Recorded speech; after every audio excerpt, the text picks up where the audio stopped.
Oi, gente. Vou aproveitar que deu um intervalinho aqui e vou fazer a live surpresa, na verdade, para comentar. Eu recebi muitos directs sobre um estudo que saiu falando que o jejum intermitente pode aumentar o risco de diabetes. Gente, o estudo foi feito de uma forma bem, digamos, equivocada se fosse para demonstrar os benefícios do jejum. Mas ele mostra o que a gente já sabia, né? O que acontece? Não adianta, o que foi feito, né? Primeiro, pegaram os ratinhos, por 12 semanas eles acompanharam os ratinhos, eles faziam um jejum de 24 horas e depois eles faziam dieta livre, né? O que acontece? O que a gente vê aí na prática? Que muita gente faz isso também, né? Não as 24 horas, mas aí geralmente umas 12, 16 horas, né? Que são aquela pessoa que não toma café da manhã, almoça, e geralmente no almoço ela consegue, né, se controlar bem, almoça direitinho, e na janta come tudo que ela acha que ela tem direito e mais um pouco, né? Sanduíche, refrigerante, pizza, outros, né, fast food em geral, doce, aí senta pra ver uma televisão, já belisca mais um pouco, come um salgadinho, um chocolate, um biscoito recheado. E aí ela faz o período dela de jejum, né? Ela pula o café da manhã porque de manhã de repente ela não tem fome. E toda noite ela tem esse padrão alimentar. Ela vai ter um risco aumentado de diabetes, com certeza, não só de diabetes, de várias doenças crônicas, de doenças autoimunes, enfim. Por quê? O jejum já está mais do que demonstrado que traz sim benefícios anti-inflamatórios, de regeneração celular. Aliás, é a única terapia anti-aging, né, que realmente reverte aí, que tem capacidade de reverter envelhecimento, é o jejum intermitente. Já é uma técnica utilizada tanto na parte de saúde quanto na parte, né, de religiosa há milhares de anos. Eu acho que a terapêutica é a ferramenta alimentar mais antiga que a gente tem, né? E a gente tem sim excelentes resultados. Porém, como eu já disse aqui para vocês, como todos os profissionais de saúde que trabalham realmente com o jejum como ferramenta terapêutica dizem e repetem, não basta fazer jejum. A gente precisa saber o que a gente vai comer durante a nossa janela alimentar. A gente precisa utilizar alimentos anti-inflamatórios, com baixo índice glicêmico, com alto valor nutricional.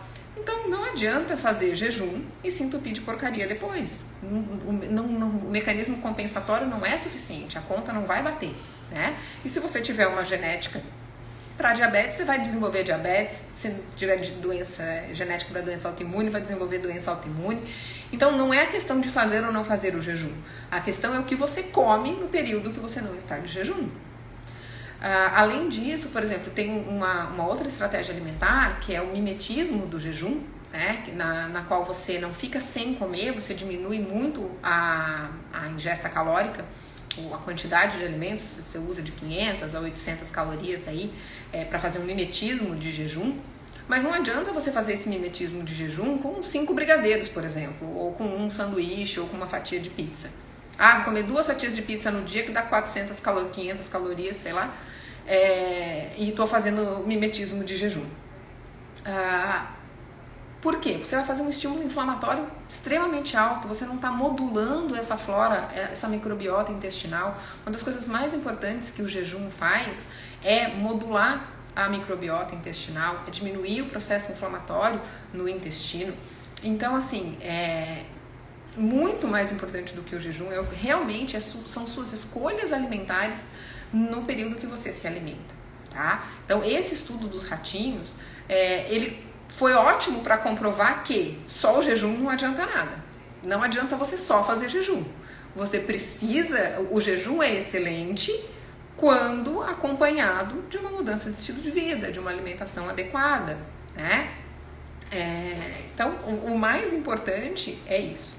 Agora, dizer que o jejum causou ou pode causar diabetes, aí, desculpa, mas essa interpretação está muito errada, até porque tem centenas de outros estudos que mostram o contrário. E na prática clínica também a gente vê o contrário, né? A gente precisa entender aí que realmente o período de jejum ele gera, na verdade, um processo de resistência insulínica fisiológico, tá? É uma resposta natural do organismo, que vai continuar tendo uma ótima resposta metabólica se você se alimentar adequadamente no período da quebra do jejum. Tem várias nutris aí, tem vários colegas médicos também. Se quiserem opinar, por favor, vão colocando aí. Fiz a live surpresa, aproveitei o horário que o paciente não pôde vir hoje, aconteceu um probleminha. E aí, como recebi muitos directs falando dessa questão aí dos ratinhos tendo diabetes por conta do jejum, eu falei, não, vou aproveitar o intervalo para conversar um pouquinho com todo mundo e para já ficar salvo aí no IGTV, né? Então, na verdade, o que eu queria falar mais com relação a esse estudo é isso, né? Os estudos, eles dependem muito de como eles são estruturados, como eles são feitos, mas também como eles são interpretados, né? Então, é o que eu falei. O estudo não está errado em dizer que esse padrão alimentar é ruim. É ruim. Você fazer jejum e ter uma dieta livre, né? Comer um monte de porcaria no período que você se alimenta, realmente não vai te trazer benefício. Aí eu tenho que concordar com o estudo, né? Agora, a gente não pode dizer que é o jejum intermitente que vai levar ao desenvolvimento de diabetes tipo 2, tá? Até porque a gente tem muito estudo mostrando que isso não é verdade. A gente tem que aprender a fazer boas escolhas alimentares, a comer comida de verdade e aí sim utilizar a estratégia do jejum como uma ferramenta terapêutica. O nosso corpo, ele se adapta, gente, ele se adapta a praticamente tudo, tanto as coisas boas quanto as coisas ruins, né? Então, mesmo quando, por exemplo, quando a gente está tratando obesidade, quem já passou por isso, né? Quem trata obesidade ou quem já foi, ou quem briga aí com a balança, quem já foi gordinho, sabe que às vezes a gente está fazendo tudo certinho, vem emagrecendo, aí daqui a pouco estaciona, para, né? A gente entra num período que a gente chama de platô. Por quê? Porque o organismo se adaptou. A gente precisa de uma mudança, de um outro tipo de estímulo para ter uma resposta metabólica adequada. E aí voltar a ter o processo de emagrecimento. Isso depende de uma série de coisas, isso depende de inúmeros polimorfismos que às vezes o paciente pode apresentar, outras doenças que ele tem associado à obesidade, né? Como é que está a massa muscular, por exemplo, desse paciente, qual é o grau de resistência insulínica que esse paciente tem. Então a gente tem que ir mudando as estratégias para a gente ter, para a gente continuar tendo aí uma resposta metabólica adequada. E o jejum é uma das estratégias que a gente utiliza com muita frequência, né?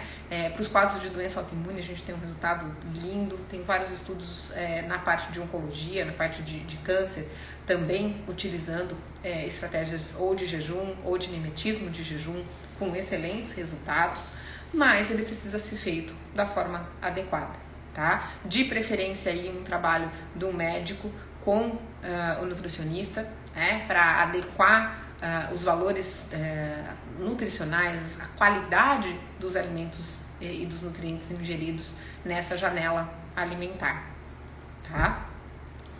Gente, um monte de gente entrando, mas eu vou deixar a live salva, né? Porque era basicamente para eu falar um pouquinho sobre isso.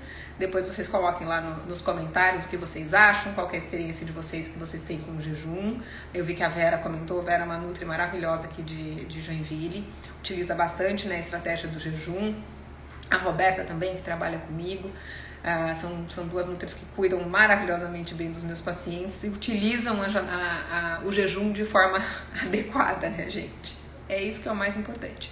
Toda estratégia, seja ela medicamentosa, seja ela alimentar, ela só vai funcionar se ela for feita de forma adequada, né? Não adianta a gente querer usar um antibiótico, que a posologia é de 8 em 8 horas, uma vez ao dia, querendo ter o mesmo resultado. A gente não vai ter, né? Então, com o jejum, o mais importante realmente é como é feito esse período de alimentação. Então, eu espero ter esclarecido aí as dúvidas sobre esse artigo e compartilhem, né? Porque, infelizmente, a gente acaba tendo muita informação sendo compartilhada de forma errada na internet. Bom dia para vocês, até a próxima.